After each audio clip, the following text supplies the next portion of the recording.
Hey all. Our next topic is on distance and displacement. And this is going to be a first example of a scalar and kind of vector pair and how they're related. So let's quickly define them. Distance is going to be how far we go. In this case, direction doesn't matter.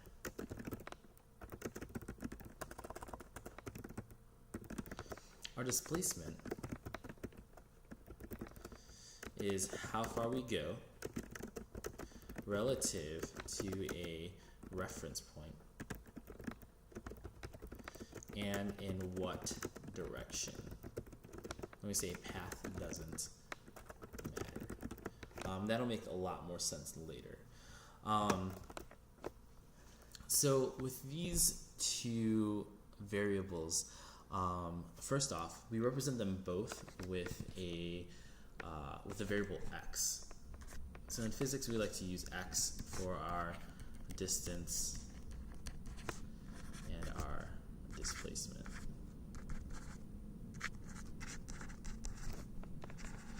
So just to figure out the key difference, let's say you're walking to school. So we start at your house. It's this little point here. Your school's over here. But you know, maybe there's a gigantic forest preserve that you can't really walk through. So right, it has a bunch of trees. Okay. Maybe it has a gigantic tree here, and you just can't get across it for whatever reason. So you need to go around. While you're on your way around, you notice that there is a really bad accident here. There's, I don't know, maybe a road going by that you need to cross, and you can't cross it. We usually do, so now you need to go up and around and cross somewhere else. Sadly, your school only has a gate open from this end. So your path now, you have to travel all the way around, come all the way back here, and like that just to get to your school. If we were tracking your distance, it's pretty simple.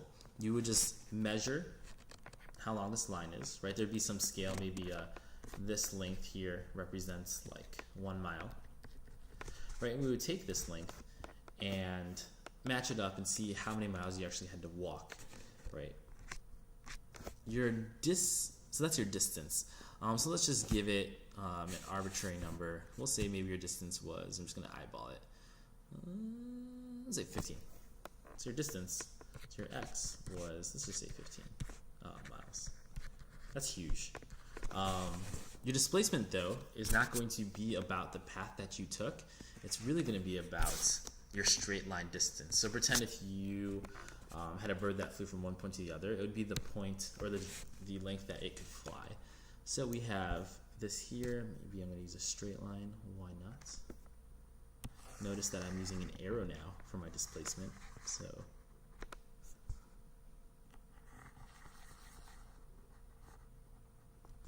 we have something like that.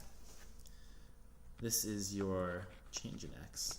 And that's going to equal some amount that's going to be smaller than your distance for sure. Really quick note, this little triangle here, this is a delta, literally represents the word or the phrase, the changing.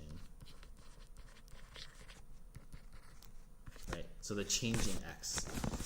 The way we calculate displacement really is we find our x final, so our final position, and we subtract it from our initial position. And you might be like, what the heck are you talking about, Mr. Rickner? What we would do is we would measure how far away our school is, right, from this point to this point. And then we would subtract that from our starting point. Well, in this case, our starting point was 0. So whatever the straight line distance is, I'm just going to eyeball it again. Luckily, this 1 mile is actually about the size of my finger. So it's like 1, 2, 3, 4, 5, 6, about 7. Right? So our x final equals 7. Our x initial is 0. Right? So if we were to find our change in x, or our displacement, it's just equal to our position final minus our position initial. If we plug those numbers in, we have 7 minus 0, and we get 7 miles. Let's do a more concrete example. I kind of just threw a lot of things out there. One really quick note, these little guys right here, these are called subscripts.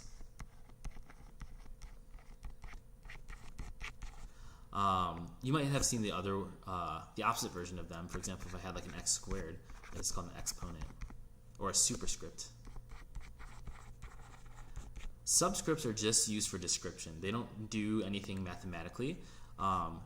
X initial is really just saying the initial position. X final is just the final position.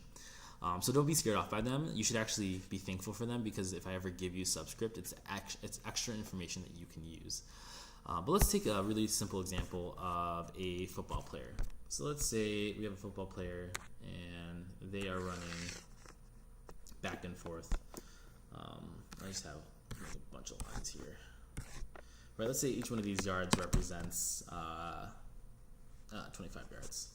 So we have 25 here, 50, 75, and 100. So let's say we have a guy, a little friend down here, and he has to do suicide. So he has to run back and forth, right? So he's going to run here, he's going to come back down. Then he's going to run back to this line, and he's going to come back down. Then he's going to run back to this line, and come back down. Finally, he's going to run to our 100-yard line, and come back down. My question for you is, what is our distance, as well as what is our displacement? So what is our distance and our displacement? I'll tell you right now, the displacement is the easiest to find out. Let's look at our definition. Displacement, how far we go relative to a reference point. So our reference point is this base 0 line right here. So if we ended up where we started, how far did we go? Well, we didn't go anywhere at all. So our change in x is 0. We had no displacement. And this is key because displacement doesn't depend on path. It only depends on your final and your initial points. It ignores the path. But distance doesn't. Distance actually takes that into consideration. So if we look at the distance, we have, we'll call these, we'll call this path running A, we'll call this one B, this one C, and call this one D. Right? For A, he goes up 25 and comes down 25. So your distance for A is 50 meters. Keep in mind here too as well, your direction doesn't matter, so there's no positives or negatives. It's just an amount. We look at your position B, or your distance B, and we have 50 going up, 50 coming down. It's 100 meters. Next, we have 75 going up, 75 coming down. We have 150 meters.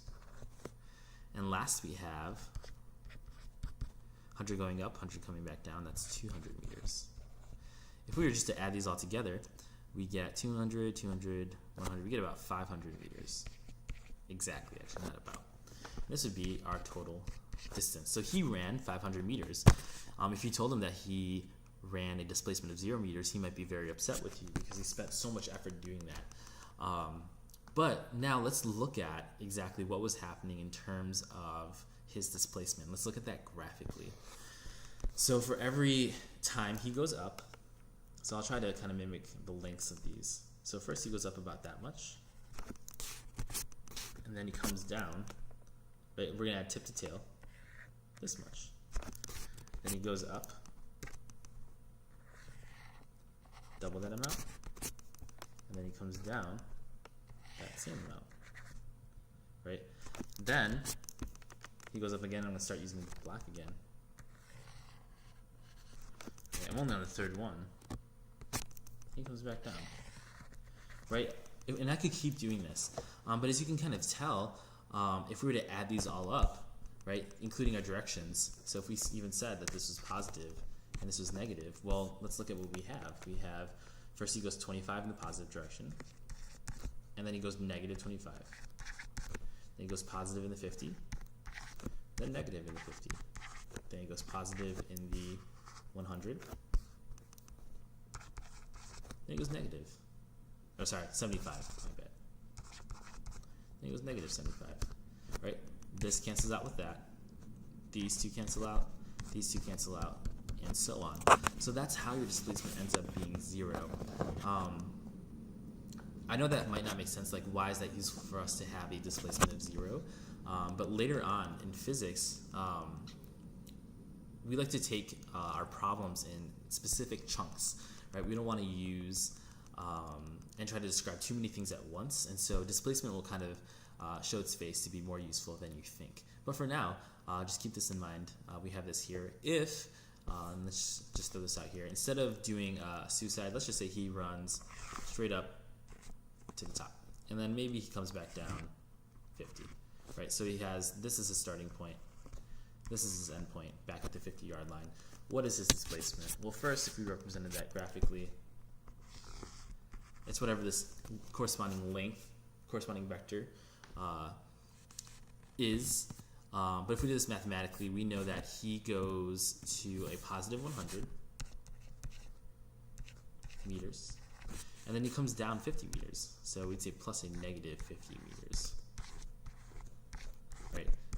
50 plus a negative, 100 plus a negative 50 is a 50 meters. But that's not enough description. We need in the positive direction, so we could say north.